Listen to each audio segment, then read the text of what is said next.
My dad died about 40 years ago, and my mother established a scholarship at Nicolet in his memory, and it was a nursing scholarship, right?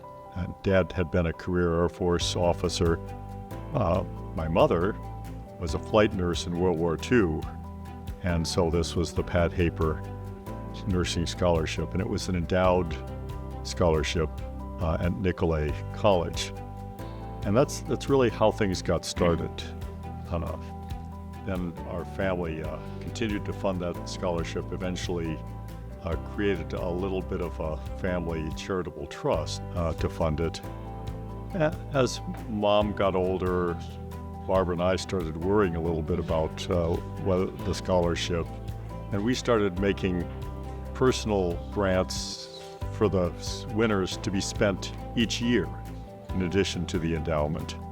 And Barbara kind of kept track of that and kept track of how the endowment for the nursing scholarship was going and what more needed to be done. And she got involved pretty heavily with Heather Shalek, who works for the Nicolet Foundation. I started talking with Heather, and I probably talked to Heather for 10 years, and we kept figuring out what to do and what was needed. And finally, actually last year, I think I met her for the first time. And so it's just been, a good experience knowing, and she's kept us informed about what the scholarships were doing. And we've always had notices and videos from the recipients, which was really nice. One of the things we found out was sometimes the scholarship wasn't quite enough for the needs of the students, right? Because it's one thing to have the tuition paid for and your books and materials paid for. But if your car breaks down or you need new tires or something like that, that becomes something else. And one of the great things that Nicolet College does is they have a special fund that can fund some of those needs for the students.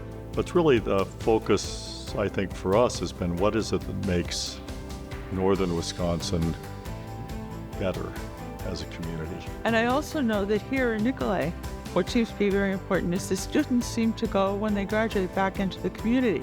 So you don't lose them. They're there, you get nurses, you get, technical people, and it helps the community, and they get, to improve things where they live. We got a letter just recently from, I think it was Lena Simons, who was the recipient this year. And she said some of the same things that Barbara said. She said it's just wonderful to be able to have a professional degree, be able to go to work, and not face the debt, because if you have the debt, you might get pulled away from your community. You might have to go someplace else where maybe the pay is a little higher, or you can help pay back the debt. And by helping to fund these scholarships, and I think it's a double benefit, right? It's not that you're just giving money to help the community. The recipients of the scholarships come back into the community and help the community even more. We give the scholarship to help the students, but it's the result of that is the students helping the community and really helping to hold the community together, because if you don't have good health care in a community, you're not going to have a community for very long.